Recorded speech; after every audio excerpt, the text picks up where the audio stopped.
بسم اللہ الرحمن الرحیم۔ دوستو، میں آپ کا میزبان محمد اسلم ثاقب آپ سے بہت ضروری بات جو آپ سے شیئر کرنی ہے، وہ بات یہ ہے کہ ہم میں سے اکثر جو لوگ ہیں وہ خود کو بہت بہتر اور اعلیٰ و عرفہ سمجھتے ہیں، جبکہ دوسروں کو کمتر سمجھتے ہیں، اور اسی بنا پر ان سے نفرت کا اظہار بھی کیا جاتا ہے۔ دیکھیں،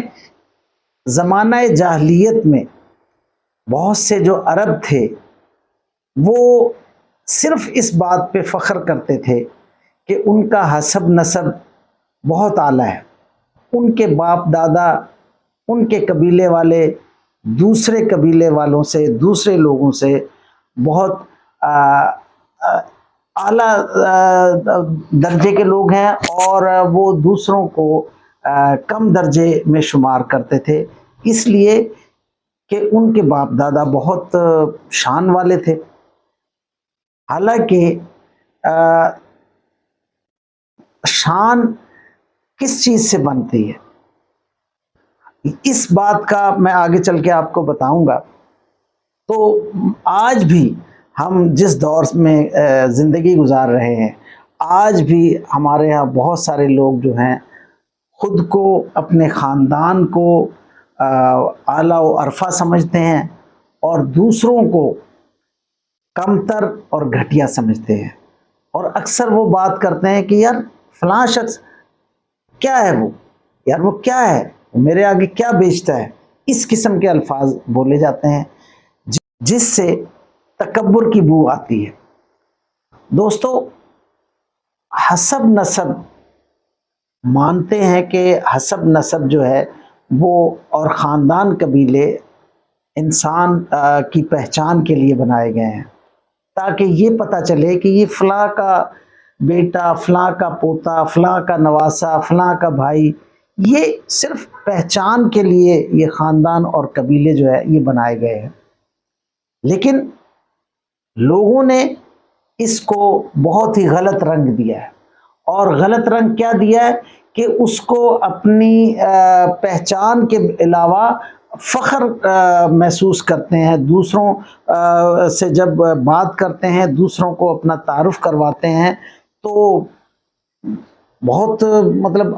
دوسروں کو ہیٹ کرتے ہیں، اپنی ذات کو بڑھا چڑھا کر پیش کرتے ہیں۔ اس چیز کے لیے منع فرمایا گیا، دین اسلام کی تبلیغ کی گئی، ہمارے پیارے نبی حضرت محمد مصطفیٰ صلی اللہ علیہ وسلم نے بتایا کہ لوگوں، یہ خاندان اور قبیلے جو ہیں صرف آپ کی پہچان کے لیے ہیں، ان پر کسی صورت بھی فخر کرنا جائز نہیں، بلکہ اگر آپ نے فخر کرنا ہے تو بلکہ وہ ایک حدیث بھی ہے جس میں پیارے نبی صلی اللہ علیہ وسلم نے فرمایا کہ نہ تو کسی عربی کو کسی اجمی پر، اور نہ کسی اجمی کو، اجمی کہتے ہیں جو عرب سے باہر ہیں، اور جو عربی ہیں وہ عرب کے اندر ہیں، تو آپ صلی اللہ علیہ وسلم نے فرمایا نہ کسی عربی کو کسی اجمی پر، اور نہ ہی کسی اجمی کو کسی عربی پر کوئی فوقیت نہیں ہے، کوئی اس کی اس میں کوئی شان میں اضافہ نہیں ہے کہ اگر وہ عربی ہے تو وہ بہت اعلیٰ ہے، وہ اگر غیر عربی ہے تو وہ اعلیٰ نہیں ہے، وہ گھٹیا ہے۔ اسی طرح آج ہم پاکستان میں، ہمارے ملک میں بھی بہت سارے اس طرح کے طبقے ہیں، ایک دولت مند کا طبقہ ہے، ایک غریب طبقہ ہے۔ تو دولت مند اپنی گاڑیاں، اپنے گھر، اپنی آسائشوں کی چیزیں جو ہے، حالانکہ یہ چیزیں ان کی اپنی آسائشوں کے لیے ہیں، اگر کسی کے پاس اچھا گھر ہے، اس میں ایئر کنڈیشنر اور یہ دیگر چیزیں ہیں، یا ان کے پاس لگژری گاڑیاں ہیں، تو یہ ان کی اپنی ذات کے لیے فائدہ مند ہے، نہ کہ دوسروں کے لیے کوئی یہ کوئی ایسی چیز ہے۔ تو اور اگر کوئی غریب آدمی ہے تو یہ غریبی، امیری، یہ سب اللہ کی دین ہے، تو اس میں نہ تو کسی امیر آدمی کو اس بات پہ فخر کرنا چاہیے اور اپنے آپ کو اعلیٰ و عرفہ سمجھنا چاہیے کہ میرے پاس دھن دولت ہے، میں امیر آدمی ہوں، اور دوسرے سے اس لیے نفرت کی جائے کہ وہ غریب آدمی ہے۔ اللہ کے ہاں سب سے بہترین، سب سے اچھا شخص وہ ہے جس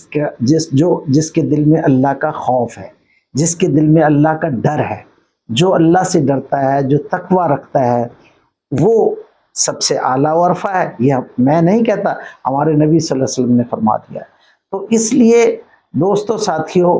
کوشش کریں کہ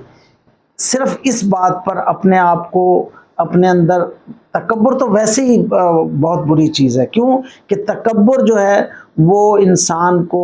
نیچے کر دیتا ہے۔ کہتے ہیں نا غرور کا سر نیچا، غین سے ہی غربت ہے اور غین سے ہی غرور ہے، اور دونوں کی حالت جھکاؤ ہے۔ غریب آدمی اپنی غربت کی وجہ سے جھک جاتا ہے، اور غرور انسان کا سر نیچا کر دیتا ہے۔ غرور میں اللہ تعالیٰ اس کا سر نیچا کر دیتا ہے، کیوں کہ تکبر اور غرور صرف میرے رب کو ہی بھاتا ہے، انہی کی شان ہے۔ کسی انسان کو یہ زیب نہیں دیتا کہ وہ غرور کرے، تکبر کرے۔ تو دوستو ساتھیوں، یہ حسب نسب صرف پہچان کے لیے ہیں، اور غرور و تکبر میرے رب کی شان ہے۔ اس لیے نہ تو ہمیں حسب نسب کی وجہ سے، یا امیری غریبی کی وجہ سے، امارت کی وجہ سے، امیر ہونے کی وجہ سے دوسروں سے نفرت کرنی چاہیے، نہ ہی اپنے آپ کو بہت بڑا بنا کر پیش کرنا چاہیے، اور دوسرے کو گھٹیا نہیں سمجھنا چاہیے۔ اللہ تعالی ہم سب کا حامی و ناصر۔ جزاک اللہ خیر۔